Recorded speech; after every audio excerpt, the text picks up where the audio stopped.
Hello friends, एक बार फिर से स्वागत है आपका हमारे W3ERI यूट्यूब चैनल में। मेरा नाम सचिन कुमार गौतम है और आप देख रहे हैं website development tutorials for beginners. आज से हम स्टार्ट कर रहे हैं अपनी CSS की सीरीज और ये हमारा CSS का इंट्रोडक्शन वीडियो है।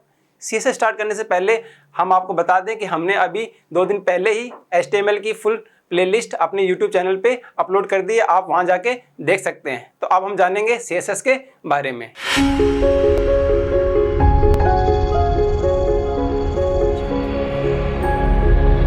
तो फ्रेंड्स, किसी भी वेब पेज या वेबसाइट को बनाने के लिए HTML और CSS लैंग्वेज का ही यूज़ होता है। जैसा कि हम जानते हैं कि HTML लैंग्वेज से हम किसी भी वेबसाइट का स्ट्रक्चर तो बना सकते हैं, पर उसको डिजाइनफुल और इंटरेक्टिव बनाने के लिए हमें जिस लैंग्वेज का यूज़ करना होता है वो है CSS। तो फ्रेंड्स, CSS का सबसे पहले जो प्रपोजल है वो दिया था हाकॉन विलियम ली। ठीक है, ये वो शख्स था जिसने सबसे पहले CSS का प्रपोजल रखा था। वो रखा था 10 अक्टूबर 1994 के अंदर। 10 अक्टूबर 1994 में हाकॉन विलियम ली ने प्रपोजल दिया CSS का। ठीक, और उसके बाद इसके time to time version update होते रहे। जो फर्स्ट वर्जन जो आया जो हम CSS का वो आया था 1996 के अंदर, जिसको CSS 1 नाम दिया गया। उसके बाद आया CSS 2 जो आया था 1998 के अंदर। फिर उसके बाद जो अभी जो सबसे लेटेस्ट वर्जन चल रहा है CSS 3, वो हमारा इंट्रोड्यूस हुआ था 2011 के अंदर। CSS 3 जो सबसे ज़्यादा हम अभी यूज़ कर रहे हैं। तो हम अपने आने वाले ट्यूटोरियल्स में भी इसी CSS 3 को ही कंटिन्यू करेंगे और इसके ही जो लेटेस्ट टॉपिक्स हैं, जो कुछ भी है, हम इसके CSS 3 के अनुसार ही आगे अपने ट्यूटोरियल्स में यूज़ करेंगे। तो फ्रेंड्स, CSS और HTML इन दोनों का हम एक साथ ही यूज़ करते हैं, तो इसलिए CSS लिखने से पहले आपको HTML की नॉलेज होनी चाहिए, क्योंकि CSS जब आप अप्लाई करेंगे तो बेसिकली आप उसको लिखेंगे HTML के टेक्स्ट के अंदर, मतलब टेक्स्ट के ऊपर। मतलब आप समझेंगे कि अगर आपने कोई H1 लिया है और इसके अंदर कोई वर्ड लिखा है, हेलो लिखा है, ठीक है, तो अगर आपको इसका फ़ॉन्ट साइज, इसका कलर या इसका फ़ॉन्ट वेट चेंज करना है तो आप इस H1 को ही लेंगे और इसका ही कलर या फ़ॉन्ट साइज चेंज करेंगे। तो इसलिए आपको CSS सीखने से पहले HTML की नॉलेज होना बहुत ज़रूरी है। और जिस प्रकार से हम HTML को लिखते हैं कोड एडिटर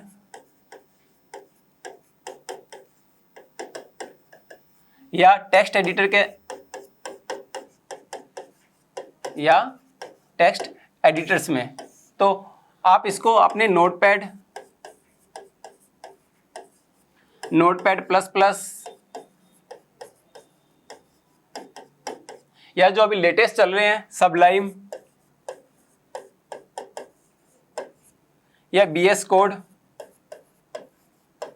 इस पे आप लिख सकते हैं। तो हमारी जो कोड एडिटर है सबलाइम, BS कोड, इस पे आप आराम से CSS लिख सकते हैं जैसे हम अपने HTML लिखते थे। और इसी प्रकार से जब हम इसका आउटपुट देखते थे HTML का, तो हम क्या करते, हमें ब्राउजर की जरूरत होती थी। तो ब्राउजर आप गूगल क्रोम यूज करते थे, गूगल क्रोम या एज, माइक्रोसॉफ्ट का है एज, फायरफॉक्स। तो CSS को भी आप जब आउटपुट चेक करना चाहेंगे तो आप ना इन्हीं ब्राउजर्स में, क्योंकि वो जो CSS है वो बेसिकली लगती किस पे है, HTML के टैग्स पे। तो जब आप HTML को रन करोगे तो आपने जो CSS लगाई होगी अपने HTML के टैग्स पे, तो वो आपको ब्राउजर पे शो होगी। तो जिस प्रकार से HTML के लिए आपको एक टेक्स्ट एडिटर और ब्राउजर चाहिए होता है, तो वैसे ही आपको CSS के लिए भी एक टेक्स्ट एडिटर और ब्राउजर चाहिए, जिसपे आप देख सके कि जो मैंने कोड लिखा है वो इम्प्लीमेंट हुआ है या नहीं हुआ है। तो फ्रेंड्स, अब आप पूछेंगे कि CSS से क्या क्या कर सकते हैं। तो CSS से हम अपने कंटेंट को या अपने वेब पेज को इतना इंटरेक्टिव और डिजाइनफुल कर सकते हैं जिससे वो यूजर के लिए इतना अट्रैक्टिव हो जाए कि वो आपकी वेबसाइट पर या वेब पेज पे अपना टाइम स्पेंड कर सके। तो इससे क्या, आप अपने वेब पेज का, जो भी आपका वेब पेज हो, आपका हेडर हो गया, आपका कोई सेक्शन हो गया, आपका साइड बार हो गया, तो इसके अंदर जो कंटेंट या जो इमेजेस होती हैं उनको आप ना डिजाइन कर सको। तो डिजाइन में आप क्या क्या कर सकते हो, आप कोई कंटेंट लिखा हुआ है, उसका फॉन्ट साइज, फॉन्ट वेट उसका कलर चेंज कर सकते हैं। कोई इमेज है आपके पास, कोई रेक्टेंगल इमेज है, आप इसको राउंड में करना चाहते हैं तो इसका बॉर्डर रेडियस से आप राउंड कर सकते हैं। कोई सेक्शन है आपका साइड बार, इसमें आपको अगर कोई बैकग्राउंड इमेज लगानी है तो आप लगा सकते हैं। आपके 3 या 4 कोई सेक्शन है, एक के बाद एक आ रहे हैं, आपको इसको डिफरेंट लुक देना है तो आप इन तीनों का कलर, बैकग्राउंड कलर चेंज कर सकते हैं। तो जिससे क्या है, आपकी जो वेबसाइट का लुक है वो बिल्कुल अलग दिखाई देगा। पहले क्या होता था, पहले सिर्फ HTML ही यूज होती थी, तो उसके अंदर क्या आप कंटेंट और एंकर टैग डालते थे, वो क्या एक के बाद एक आपको शो होते थे आपके वेब पेज पे। पर अब क्या, जब से CSS यूज होने लगी तो आप क्या कर सकते हैं, आप अपने कंटेंट को किधर भी शिफ्ट कर सकते हैं। आपके अगर साइड बार इधर है, आप इधर भी कर सकते हैं। आपकी जो इमेज है आप उसको राउंड में कर सकते हैं, उसके पीछे कुछ बैकग्राउंड कलर दे सकते हैं, और आपके कंटेंट को लाइन स्पेसिंग, लाइन हाइट, कुछ भी करके आप स्पेसिंग से एडजस्ट कर सकते हैं, जिससे आपका पेज बहुत ज़्यादा इंटरेक्टिव नज़र आएगा। तो फ्रेंड्स, अब हम जानेंगे CSS के कुछ फ़ायदे। तो पहला हमारा जो CSS से फ़ायदा है वो हमारा CSS सेव्स टाइम। तो टाइम कैसे बचाता है? आपको पता है कि किसी भी वेबसाइट के अंदर मल्टीपल पेजेस होते हैं। मल्टीपल पेजेस, आपका होम पेज हो सकता है, आपका अबाउट पेज हो सकता है, या आपका कॉन्टैक्ट पेज हो सकता है। मल्टीपल पेजेस आपके होते ही हैं, ठीक है। तो अब क्या करेंगे हम, जब हम कोई वेबसाइट बनाएंगे तो उसके अंदर क्या करेंगे, हम एक स्टाइल शीट बनाएंगे। पहले क्या होता था, पहले होम पेज ये और ये जितने भी कॉन्टेंट पेज होते, इनकी जो स्टाइलिंग होती थी या जो एट्रीब्यूट हम यूज़ करते थे, उससे ही इसकी स्टाइलिंग होती थी, ठीक है। अब क्या, अब एक आपको CSS मिल जाती है, आप अलग से एक फाइल बनाएं, किसी भी नेम से बना लें, जैसे मान लें style.css बना लिया, ठीक है। इस एक ही स्टाइल शीट के अंदर ही आप सारा CSS लिखेंगे जो इन मल्टीपल पेजेस का हैंडल करेगी, ठीक है।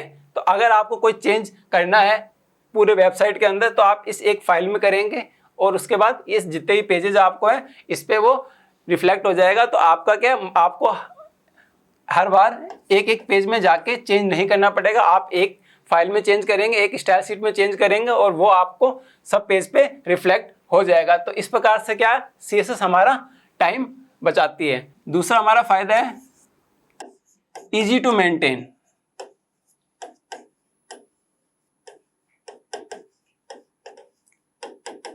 इजी टू मेंटेन, आपके पास एक स्टाइल शीट आपको अलग से मिल जाती है, ठीक है। मल्टीपल पेजेस पे ये स्टाइल शीट काम करती है। अब अगर आपको किसी और वेबसाइट पे यही स्टाइल शीट यूज करनी है तो आप क्या कर सकते हैं, इसी कोड को कॉपी किया और आप दूसरी वेबसाइट पे अपना इस स्टाइल शीट को पेस्ट कर देंगे, और उसका जो कंटेंट है, जो HTML है, वो इसी के हिसाब से लिख देंगे। तो क्या ये सेम जो आपकी वो स्टाइल शीट है वो उस वाली वेबसाइट पे भी काम कर जाएगी जो आप नहीं बनाना चाहते हैं। तो इसको मेंटेन करना बहुत आसान होता है कि आप अपनी स्टाइल शीट में चेंज करेंगे, आपको वो वहाँ पे रिफ्लेक्ट हो जाएगी बहुत ही जल्दी, बिना किसी दिक्कत के, और इसको यूज करना बहुत ही ज्यादा आसान होता है HTML की तरह। तीसरा जो हमारा फायदा है वो क्या है, increase page speed. Increase page speed. तो पेज की स्पीड कैसे इंक्रीज होगी CSS के यूज से? तो एक्चुअल में पहले होता क्या था, अगर आपने कोई टैग लिया है, H1 टैग लिया मान लो, उसके अंदर कुछ कंटेंट लिखा है हेलो, अगर इसके अंदर हम इसकी हाइट या विड्थ देने की ट्राई करेंगे तो पहले क्या, यहाँ पे ना एट्रीब्यूट यूज करने होते हैं हमको, या कोई इमेज यूज कर ली हमने, इमेज यूज की हमने, ठीक है। तो इसके अंदर पहले क्या होता था, पहले एट्रीब्यूट दिए जाते थे कि विड्थ हमारी रहेगी 50, हाइट रहेगी 50। तो इससे क्या होता था, जो HTML का कोड था ना वो बहुत ज़्यादा इंक्रीज हो जाता था। आपको जितने भी डिजाइनिंग करनी होती थी वो इसके अंदर ही एट्रीब्यूट का यूज़ करके, उसको हाइट दे के, उसकी विड्थ दे के, उसको अलग अलग एट्रीब्यूट का यूज़ करके अलग अलग टेक्स्ट को, अलग अलग इमेजेस को आप उसको डिजाइन करते थे। तो इसको सॉर्ट आउट करने के लिए क्या किया आपने, क्या किया, एक अलग से स्टाइल शीट बना ली, अलग से एक स्टाइल शीट बना ली, और आपने क्या किया, ये एट्रीब्यूट सारे हटा दिए, और आपने क्या किया, सीधा इमेज टैग, मतलब जो टैग है हमारा, इसी को उठाया और आपने अपनी स्टाइल शीट में इसको कलर कर दिया या इसको डिजाइन कर दिया।